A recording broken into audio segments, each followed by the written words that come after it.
তো শুধু মা বাপ হলে হবে না, মুমিন মুসলমান হইতে মা বাপকে আগে মুমিন মুসলমান মা বাপের করে কখনো মুনাফিক নাস্তিক ফায়দা হয় না, কসম আল্লাহ। মুমিন মুসলমান কথাটা শব্দটা ব্যাখ্যা দিতে গেলে তো অনেক সময় লাগবে, যদি আল্লাহ পাক তৌফিক দিয়ে, একদিন যথেষ্ট না ইনশাআল্লাহ। সংক্ষেপে বলি আমি, মুমিন মুসলমান কাকে বলা হয়?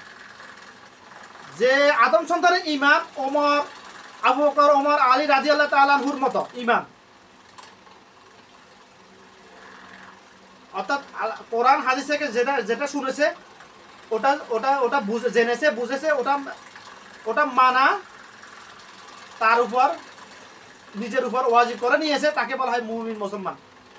এখন এই সূত্রে কয়জন দেখাইতে পারবেন আমাকে মুমিন মুসলমান, যে কোরআন হাদিস থেকে যাই শুনেছে, যেটা জানে না ওটা নিয়ে আল্লাহ পাক ওটা নিয়ে জিজ্ঞাসা করবে না।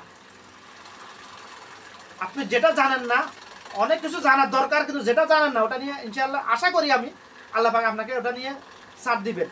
তো আপনি যেটা জানেন মানেন না, ওটা নিয়ে আপনাকে বিন্দুমাত্র ছাড় দিবেন আল্লাহ পাক। আল্লাহুম্মা হাসিবনি হিসাবে ইয়াসিরা, হাদিসটা সবাই জানেন,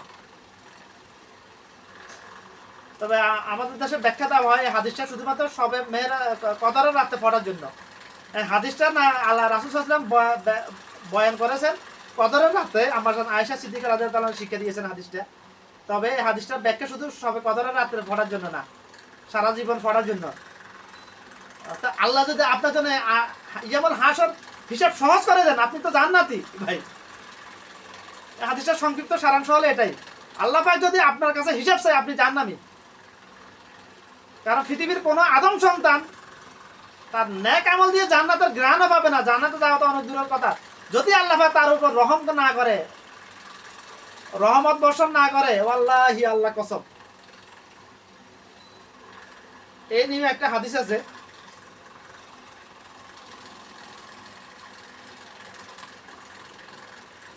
আসলে হাদিসটা বলতে, হাদিসটা আমি কিতাবে নিজে পড়ি না, আমি অনেক হক্কানে আলেমের কাছে শুনেছি। তো এটা সনদ মতন সম্বন্ধে আমার পুরোপুরি গ্যারান্টি দিতে পারতেছি না। যাই হোক, হাদিসটা যদি সহি না হয়, তারপরও কথাগুলো বাস্তব, কথাটা বাস্তব অন্য হাদিসের আলোকে। হাদিসে আশা করি সহি, জাল হবে না, সম্ভাবনা খুবই কম, আমার তাহাকিক বলতেছে।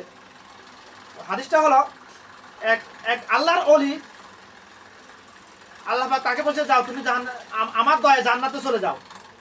সে বলল আমি আপনার দয়ায় কেন যাব, আমি এত আমল করেছি দুনিয়াতে, এত আমল করেছি, আপনার দয়ায় কেন জান্নাতে যাব, আমি আমার আমল দিয়ে জান্নাতে। এই হাদিসের ব্যাখ্যা হলো এইরূপ। তখন আল্লাহ পাক বলবো ঠিক আছে, তাকে ডাক দিয়ে তাকে ধরবে।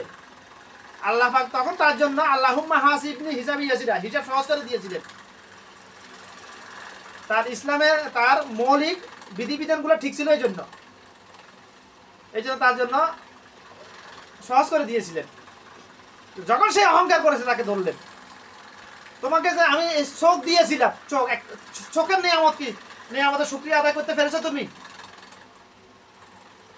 সম্ভব না তো কোনো আদম সন্তানের দ্বারা। আমার শরীরে একটা অঙ্গের নিয়ামত শুকরিয়া আদায় করা, জন্ম থেকে কবরে যাওয়ার আগ পর্যন্ত সেটা করে থাকলে শুকরিয়া আদায় করা সম্ভব না। যার একটা হাত না, সে বলতে পারে একটা হাতের মূল্য কতটুকু। আমার হাতে স্টিল লাগানো, আমি জানি যে আমার এই হাতের মূল্য কতটুকু, এই হাতের মূল্য কতটুকু, আমি জানি, এটা আমি বুঝতে পারি। আমার এই হাত যে ভেঙে গেছে, আমি কি কখনো যাত্রা পরিমাণে আফসোস করি না, আমি এটার জন্য শুকরিয়া আদায় করছি, এটার জন্য আমি শুকরিয়া আদায় করছি আমি সবসময়।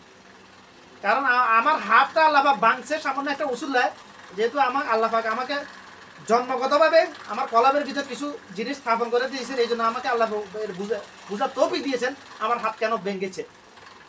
আমার হাত যদি না ভাঙতো আমি ওমানে টিকে থাকতে পারতাম না। আমার মেজাজ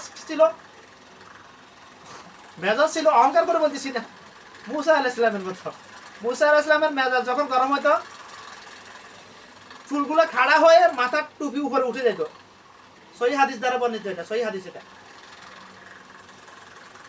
ওনার মতো না, মানে আংশিক ওনার মতোই। আমার মেজাজ যখন গরম হয়ে যেত, কোনো জিনিস ভাঙ্গাচুরা না করলে মেজাজ ঠান্ডা হইতো না। আমার উপর জুলুম করে যাইতে পারবে এরকম মানুষ দুনিয়াতে ছিল নাই, এখনো নাই। আমি ছাড়বো না। জুলুমের বিচার আমি নগদ করে ফেলবো আখিরাতে, কারণ আখিরাতে না সে জাহান্নামে যাবো, এটা রসুল্লাহ। দুনিয়াতে রফাদফা করে দেবো আমি, কেউ যদি আমার উপর জুলুম করে, কেউ যদি আমার হক নষ্ট করে, আমি সর্বোচ্চ চেষ্টা করতেছি আমার দুনিয়াতে সেটা রফাদফা করার জন্য, না হলে তো সে জাহান্নামী। কিভাবে? আল্লাহ পাকের ওয়াদা, বান্দার কোনো হক আল্লাহ পাক মাফ করবেন না। আল্লাহ পাকের ওয়াদা, বান্দার কোনো হক আল্লাহি আল্লাহ কসম, কোনো হক আল্লাহ, বান্দার কোন হক আল্লাহ পাক মাফ করবে না, যদিও বা সেটা যারা পরিমাণ হয়। কিন্তু আল্লাহ পাক ইখতিয়ার আছে মাফ করার, আল্লাহ পাক মাফ করবে না। আল্লাহ পাক যদি মাফ করে তো কেউ জিজ্ঞাসা করতে পারবে না, কারো ইখতিয়ার নাই, তুমি কেন মাফ করলে আমার হক, এটা ইখতিয়ার নাই, পারবে না, সম্ভব না। কিন্তু আল্লাহ পাক মাফ করবে না, কেন? আল্লাহ পাক ডাইরেক্ট বা স্পষ্ট বলে বান্দার কোন হক, আমি বান্দার হক যদি না দুনিয়াতে তার রফাদফা করে আসো। একজন মুমিন মুসলমানের জন্য, মুমিন মুসলমান, শুধু মুসলমান না, শুধু আদম সন্তান না, একজন মুমিন মুসলমানের জন্য জাহান্নাম ওয়াজিব হওয়ার জন্য এতটুকু, সে যদি কারো 1টি টাকা